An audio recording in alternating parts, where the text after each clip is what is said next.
All right, we're just about ready to get started to put these together and show you how to make a very simple hydrogen fuel cell. And then I'm going to grab some water from Baltimore Harbor and put it inside this and create hydrogen gas and put it in a little pretty pink balloon and it's going to explode. All right, stay tuned. Okay, this is did the holes or just mapped out the holes I'm going to use. This one here is going to be for the check valve.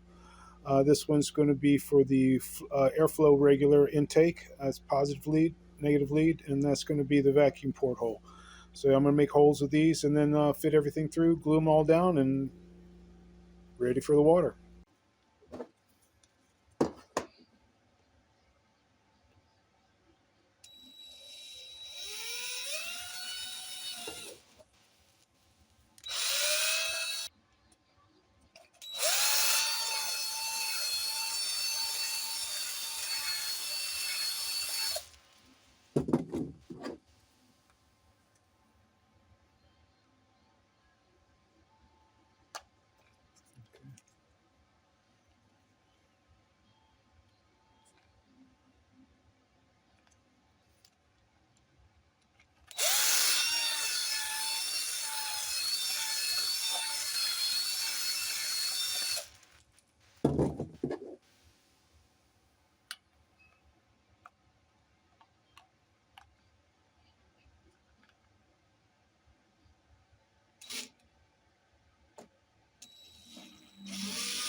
All right, peace and greetings, all.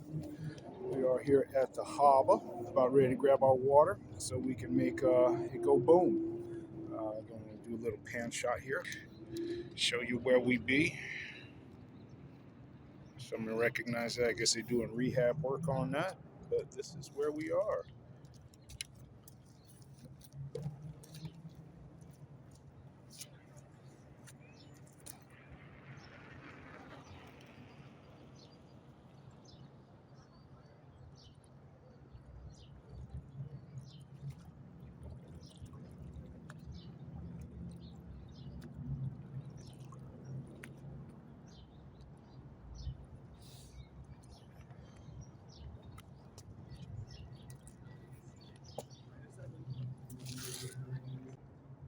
All right, let's do our second one.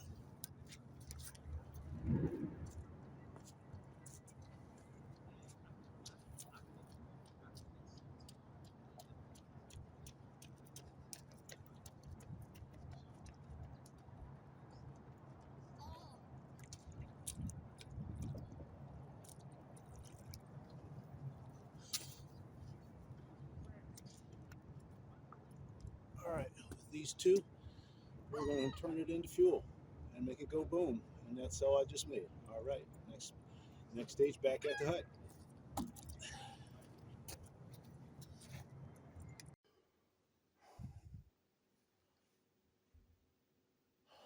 All right, here we are back. We got our water from the harbor here, and we're going to put it in. Turn on the power to high, get it all ready to get turned to steam, and then we'll put it in a cell and make it go boom. Next, after this, probably find a mud puddle, and then I'm gonna do rainwater, and then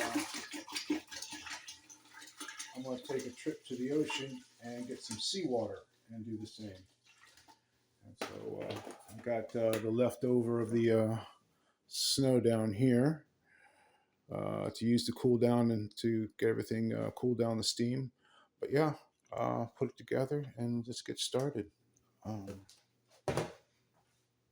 last time it took me about 2.5 hours from beginning to end to distill. And so we're starting now at 12:12. Be all done by 3 p.m. All right. When we in process this next vid. All right. Okay, we're about 50 minutes into this, and I had to get in a different glass, but collecting pretty well now. I had to give it a different angle, give it, swap sides. It just works out better this way. But anyway, yeah, moving along. Okay, we got to do the transfer now because we're pretty full with this one. So slide this out, put that in there for a temporary, and then we pour this in.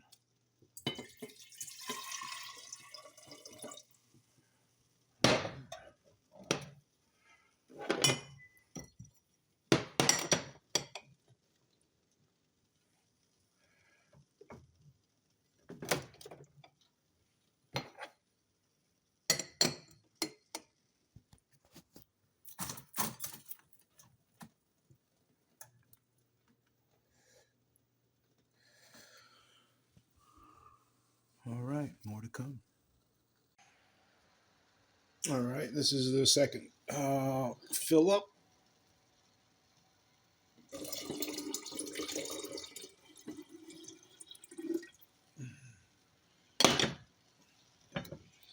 get some more.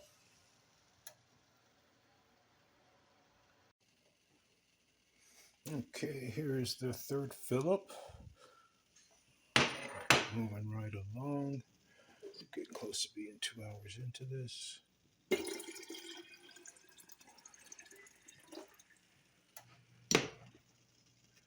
Let's keep going. I think this is our fourth fill up. Trying to accelerate things, get this going, so get this done and get to the exciting part, which is the boom boom. Not too much more to go. Got to keep throwing that ice on it. All right. All right, this is the last bit to go before we get it all in there, and be ready, Freddy, for hydrogen production and capturing the balloon, and just like turn this.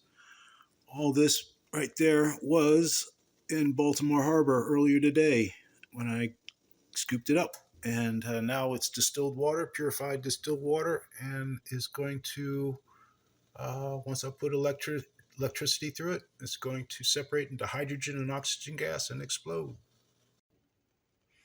All right, we're all done at 2:35. Started at 12:12, and this will be just the last bit necessary to go. And there we are. Next step, electrolysis, and boom. All right.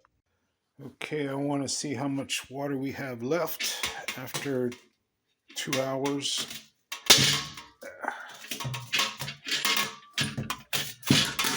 Trying to do this live with one hand. Not the most efficient way. Okay. All right. Here's the important part. When you take it off, what do you got? All right. So, in a minute when it cools down, I'll pour it in, and then we see how much we have left compared to what we put in, and then that way we know how much it took and statistics and all that stuff. All right, getting scientific. All right. Okay, now we got the water all distilled and in there. The next thing is to put the potassium hydroxide in, and so I'm going to put about what you see is what we're going to get, and just a touch more there, and we'll see what we get. So we're going to get it all started up, and the water kind of needs to condition for about 5 or 10 minutes before then it really produces its best aspect of hydrogen. So let me get it hooked up, and then we'll go from there. All right, we're outside, and now it's just to hook up the other negative lead and let it go.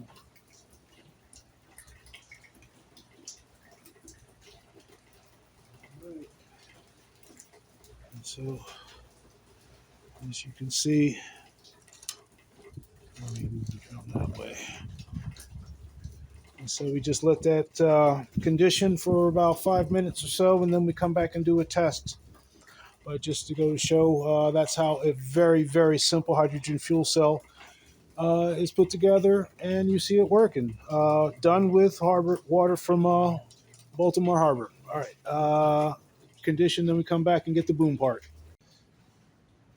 All right. It has been about an hour, and this is going very, very slow. I think we're going to try to get something, see if we get something happen out of this, but it's definitely like the efficiency is way lower than the one that I've designed. But so far, a simple version, it so long as it still explodes, it still explodes. It's still proof of water to fuel. But anyway, it took a long time for this one. I don't know. Maybe I need to put more electrolyte in. But yeah, I'll know. But anyway, I'm gonna try in a second. All right, we've kind of let this go for almost an hour, 20 minutes. So I think I'm just gonna see what we get and hope for the best. I guess first thing we do, let's connect power. So that way we stop hydrogen production.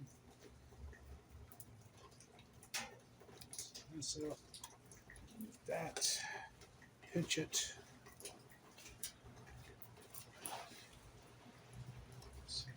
There.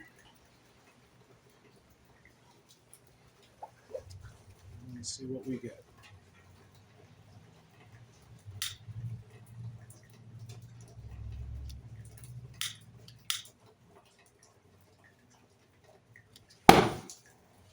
All right, we got something, but that goes to show design does matter. So a very simple tube rod system, very inefficient. One with perforated steel, much better.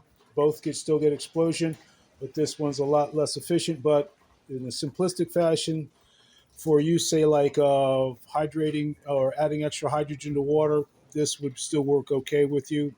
But so far as in an automobile, internal combustion engine, you would want the perforated steel. So anyway, there you go. There is a difference based on design. So there you go.